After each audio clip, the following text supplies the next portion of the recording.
Indeed, it is a big part, in fact, of this NEC meeting, which is taking place actually over 4 and not 2 days. Started yesterday, and it's supposed to end on Monday. Quite a marathon meeting, precisely because there are so many issues to discuss. But chief among them, as you correctly point out, is, of course, the budget. What's going to happen with the budget?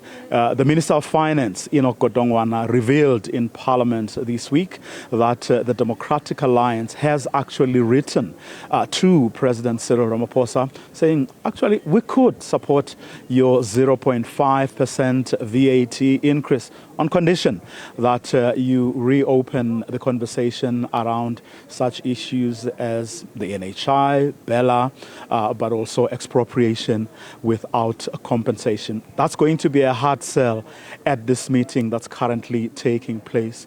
In fact, dare I say, virtually everyone in that room is going to be opposed to that. But then again, that group of people assembled in that room, who are members of the National Executive Committee of the ANC, the highest decision-making body of the ANC in between conferences, are not unanimous around the 0.5%. In fact, an increase in VAT at all. And there's a group of people who are already, from what I've been able to gather, were determined to make sure that that idea doesn't fly. Now, as to where the billions that Godongwana wants will come from, hopefully is what they are debating there, because the DA's conditions of supporting a 0.5% VAT increase to people who are not unanimous on whether there should be an increase at all is a non-starter, dare I say. But however, already Pakstau and Dr. Hosienzo Ramahopa, who are members of the ANC's Economic Transformation Committee, have already gone past literally about 5 minutes or so ago. They are in a caucus meeting where discussing or putting final touches to their stadium before, of course, they move to a room just to my right where the media briefing will be held, they say, in about 10 or 15 minutes or so. So we're waiting to hear from them as to what the take of the NEC is on the DA's proposal, but also, of course, on whether they have, or not whether, in fact, the attitudes of the people, the political parties, that is, that they have already canvassed, and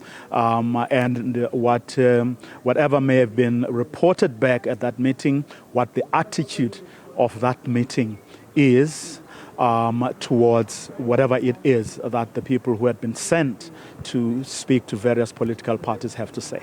Given the fact that there's division on the VAT increase generally within the ANC, is there concern, I mean, outside of the fanfare of new membership cards and the so-called murmurs of renewal, how that particular decision could impact on the ANC's fate in the local government elections? Just around the corner, clock is ticking. There is that fear, but remember, the people who are opposed to a 0.5%, in fact, to any VAT increase from the ANC, don't only come or are not only the members of the so-called radical transformation bloc.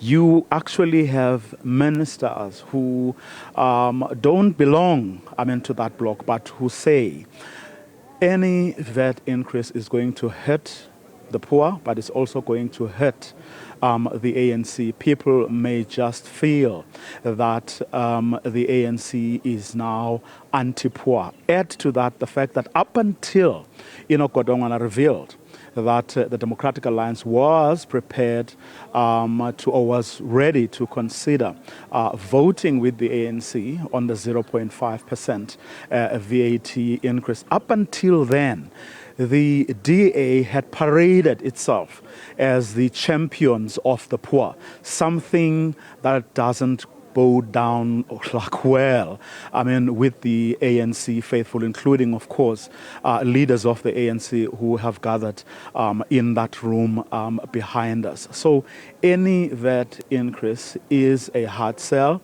and they feel that it is going to hurt the ANC, because when you hurt the poor, which the ANC has traditionally, I mean, has always said it is about, even though it's a broad church, it is in the main, or broadly speaking, fighting for the poor and the working class. So it's a very complicated matter.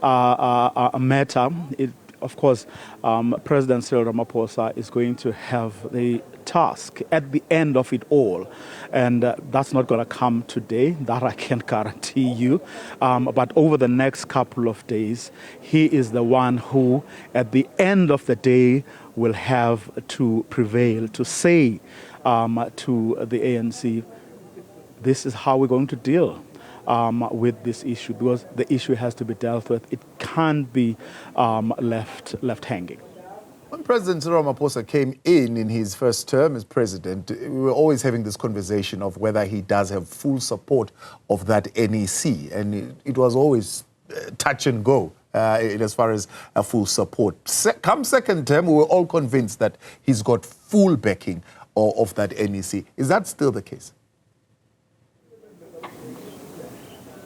Well, be that as it may, I mean, he has managed to hold things together. Yes, there have been moments when people thought hell was going to break loose, but that hasn't really happened. He has held things together, but this, of course, moment is one of those that are going to demonstrate whether he still has a hold, because he has prevailed. You have to give him credit there. He has prevailed. Yes, there have been storms, but he has been able to sail those storms. But the question now is whether he can again do it this time. And remember, this is uncharted territory. Never before did they have to convince a very disparate group of people, because if you look at the members or the parties that form the GNU, they come from very diverse backgrounds, and this is something that the ANC hasn't done before. Yes, 1994, you did have a government of national unity, but under very different circumstances at the time. The ANC had a majority, like the biggest majority, I mean, by far. So anyone who came, the National Party and the IFP, who were part of that government of national unity, had to come or join it on the ANC's terms, by and large, which is not the case.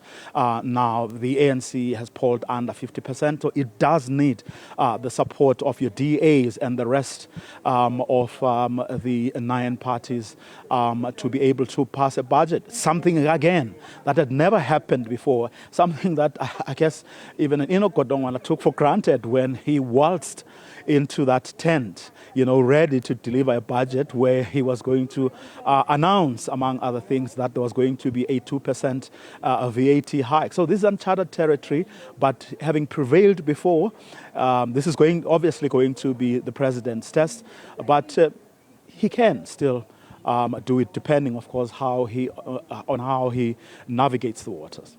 Ravi, much appreciated. Of course, we look forward to that briefing, which will happen, I suppose, momentarily. Let's take a break. The Newsfeed PM continues.